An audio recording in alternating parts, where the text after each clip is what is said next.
How many times during this pandemic have you thought to yourself, oh my gosh, I just wish I could jump forward 5 years and then just be through all this whole mess?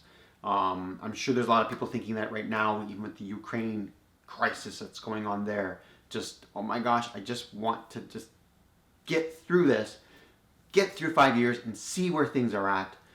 In terms of investing, it would be kind of curious to see, okay, do I hit my $50,000 goal of investing basically roughly $10,000 a year?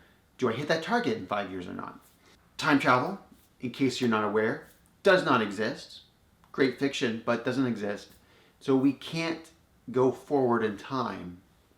And alas, we can't go back in time, which would be really cool too, because my goodness, 5 years ago, my family and I we were busy planning our trip to San Francisco, which was the vacation of a lifetime. You know, I was celebrating my birthday, my wife's birthday, and it was just amazing. So heck, I would love to go back in 5 years when times were just a little bit simpler.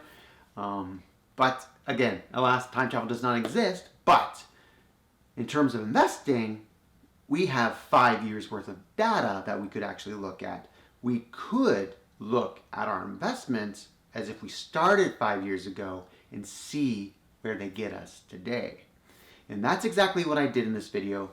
I looked at, if I started my investing journey 5 years ago, would I hit my $50,000 target based on investing roughly $600 a month, which is equivalent to the $150 a week that I put in right now.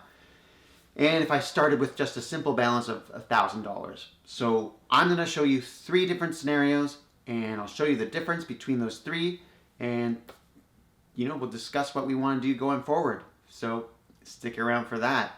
Welcome to the channel. My name is Steve Coleman. I am a dividend stock investor using Wealthsimple Trade, putting $150 every week into my tax-free savings account. My goal, as I said in the intro, was to earn up to $50,000 a year. And not earn, just accumulate $50,000 a year and put that money towards just growing some passive income using dividends and just really reinvesting them and just keeping that snowball going. So one nice thing to kind of do is to kind of check in and see if your portfolio is performing the way you want it to. And since we can't really use a crystal ball and see what's going to happen, sometimes what's interesting is to kind of look backwards in time. Now, of course, 1, this video is not financial advice.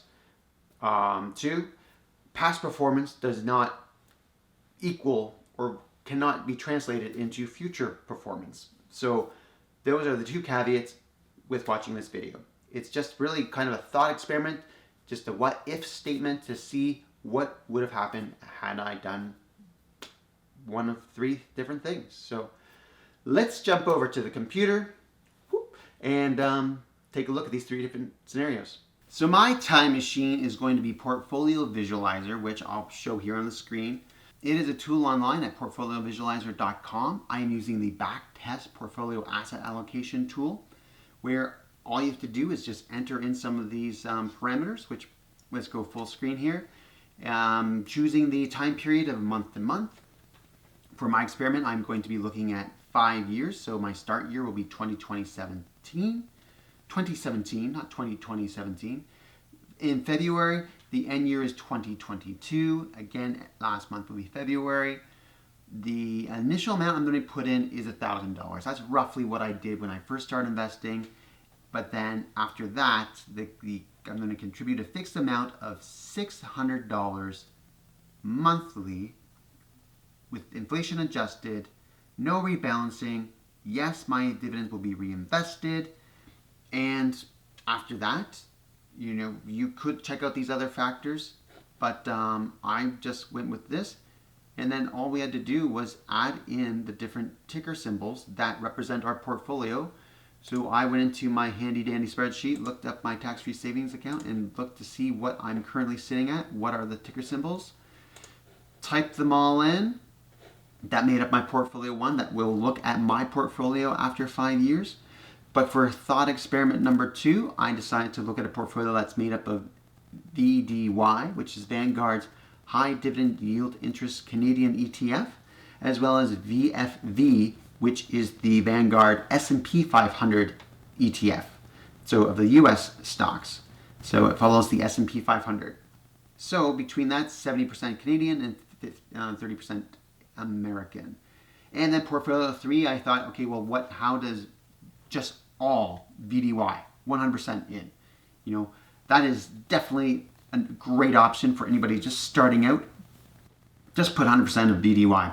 You got high dividend yield, dividend investing, all those companies all wrapped up in one ETF, and you don't really have to think about it any more than that. Just keep the money going, work at adding the money into the account. So let's analyze the portfolios and see what's going on. So first thing it brings up is then basically showing us a pie chart of what that portfolio looks like. And this is no shock here. This is very, very similar to what my spreadsheet shows me. And then here's the two different breakdowns as well for portfolio 2 and 3. So yeah, it's just showing exactly what we typed in. So good for this. And then we go to portfolio returns. So my portfolio after 5 years, if I kept just those stocks in there, I would hit my 5-year goal. You know, $51,000. So I exceeded by a little bit, which is great. Looks like I have one really bad year in there, negative 13% down, but then 27% up, you know, so overall, I'm doing good. We're doing good. But then we look at portfolio 2 and 3, which are very, very neck and neck, just a difference of $100 compared to portfolio 1. There's a $7,000 difference there. Looking at portfolio 2, the worst year, it only dropped down to negative 6%. So owning those US stocks really helped insulate things a bit there compared to portfolio 3, which then was down 10%. But then best year wise, portfolio 3, which was the VD, all 100% in VDY, its best year was up 36%. So wow, that's telling right there. Just that $7,000 difference kind of makes me go, what else do we see here? So here we can see them going neck and neck. Looks like at one point in the end of 2020, my portfolio was outperforming by $4,000 until March. So March of 2021, and then it just kind of started dropping from there. I do believe what was going on there was the renewable energy companies all had a quite nice spike around that time period, which did not last, obviously. They all started going down at the end of February, and I'm going to even say into March, which then took away that competitive advantage over these other two portfolios. So that is what I'm positive we're seeing there. Then here we can see, okay, you know, everybody was down in 2018, but yeah, it looks like my portfolio was down the most, 13%, but then the next year it was up the highest. Looks like picking the individual stocks does pay off. Yeah, in 2020, you know, it looks like the VDY did terrible, but it really made up for it the following year. I find this interesting. It's very, very interesting to see this, see how different things behave. It's a nice what-if scenario. Based on even what you're seeing, would you have done something different 5 years ago, or even now? Would you do something different now? I'm thinking I might want to add VDY into my portfolio because it, one, it pays a monthly dividend. So that's a nice thing to kind of get that dividend invested in earlier, reinvesting it earlier. But it's doing well. One thing I'll point out is that VDY, like the number one stock that they own, is Royal Bank.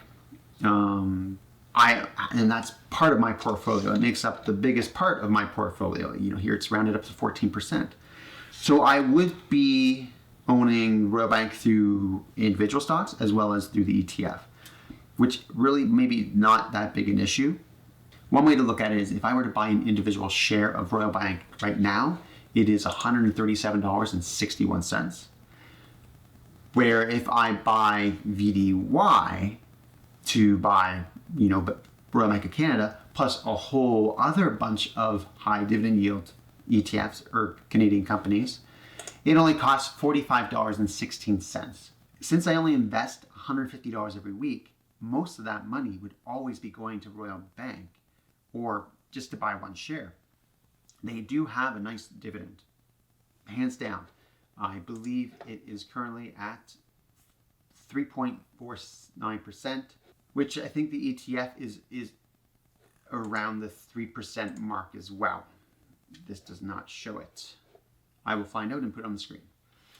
Definitely picking individual stocks takes more time, takes more patience, it takes more, actually sometimes it can add more stress when all of a sudden one company does really bad. You don't have that with an ETF. It automatically is rebalancing itself there, which you do pay a MER, a expense ratio, marginal management expense ratio.